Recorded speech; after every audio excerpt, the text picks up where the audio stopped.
وكفى وسلام على عباده الذين اصطفى عما بعد فأعوذ بالله من الشيطان الرجيم بسم الله الرحمن الرحيم ياسين والقرآن الحكيم صدق الله العظيم আজ প্রযুক্তি ও বিজ্ঞানের ক্রমবর্ধমান উন্নতি দেখে মানুষ কোরআনী জীবন ব্যবস্থাকে অনুপযুক্ত ভাবতে শুরু করেছে।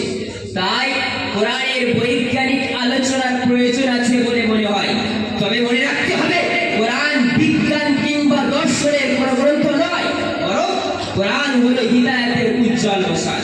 কোরআন যেদিন থেকে পৃথিবীর আলো বাতাসে চোখ মেলেছে, সেদিন থেকে তার একমাত্র উদ্দেশ্য হলো বিশ্ব সভ্যতার জ্ঞানের আলো জেলে মূর্খতাকে দূরীভূত করে অন্যায়, অত্যাচার, অনাচার, অবিচারকে কাপড়ে মুড়ে চিরদিনের জন্য সমাধিস্থ করা। এত সত্ত্বেও কোরআনে বস্তু জগৎ তথা বিজ্ঞানের বহু বিষয় আলোচিত হয়েছে, যাতে মানুষ সৃষ্টির বৈচিত্র্যতা, জটিলতা, বিষম্যকার নির্মাণ কৌশল ও অলৌকিক প্রক্রিয়া অবলম্বন করে মহান আল্লাহ তাআলার অসীম কুদরতকে অনুধাবন করতে সক্ষম হয়। এখান থেকে স্থাপিত হয় কোরআন ও বিজ্ঞান সম্পর্কে ইরশাদ হয়েছে, আওয়ালাম ইয়ানজুরু ইলা মালাকুতিস সামাওয়াতি ওয়াল আরদি ওয়া মা খালাকাল্লাহু মিন শাই। আজ থেকে 1450 বছর পূর্বে কোরআন স্পষ্ট আকারে কিংবা ইঙ্গিতে যে তথ্যগুলি পেশ করেছে, আজ বিজ্ঞান সেগুলির উপর দিয়ে পড়তে হচ্ছে।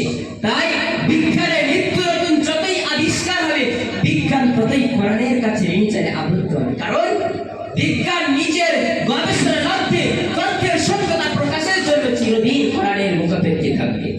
বিজ্ঞানের আগে কোরআন যা যা বলেছে তার কিছু দৃষ্টান্ত তুলে ধরি। নাম্বার 1, বৈজ্ঞানিকদের ধারণা সূর্য প্রতি সেকেন্ডে যে পরিমাণ তাপ পরিবেশন করছে, তাতে একদিন সূর্য তাপভাণ্ডার থেকে তাপমাত্রা কমে আসছে, আর 500 কোটি বছর পরে সূর্যের নিষ্পন্ন হয়ে যাবে, আলোক শূন্য হয়ে যাবে এবং অন্যান্য গ্রহ নক্ষত্র সমমলিন হয়ে যাবে।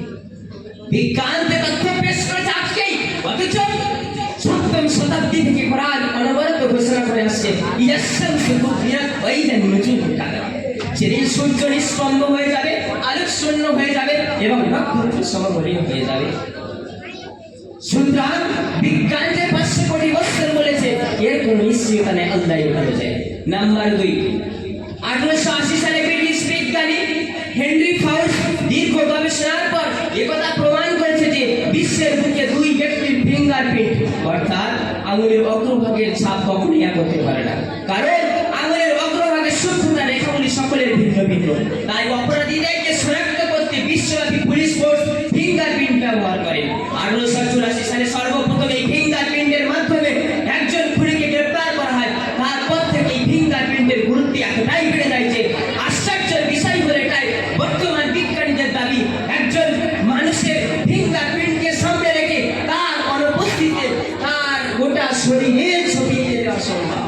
বিজ্ঞান তথ্য পেশ করেছে আজকেই, অথচ 1450 বছর পূর্বে পুনর্জীবন সম্পর্কে যখন অবিশ্বাসীরা বলতো, মৃত ব্যক্তিদের অস্তিত্ব সহ চূর্ণ বিচূর্ণ হয়ে মাটিতে মিশে যাওয়ার পর বিচার দিবসের প্রত্যেককে কিভাবে শনাক্ত করবে, তখনই সর্বশক্তিমান মহান আল্লাহ তাআলা প্রত্যেকটি মানুষের আঙুলের অগ্রভাগের রেখা চিহ্ন অদ্বিতীয় হওয়ার নিখিল রহস্যের প্রতি ইঙ্গিত করে বলেছিলেন, আয়াহসাবুল ইনসানু আল্লান নাজমা'a ইযামাহু বালা কাদিরিন আলা আন নুসাউবিয়া বানা।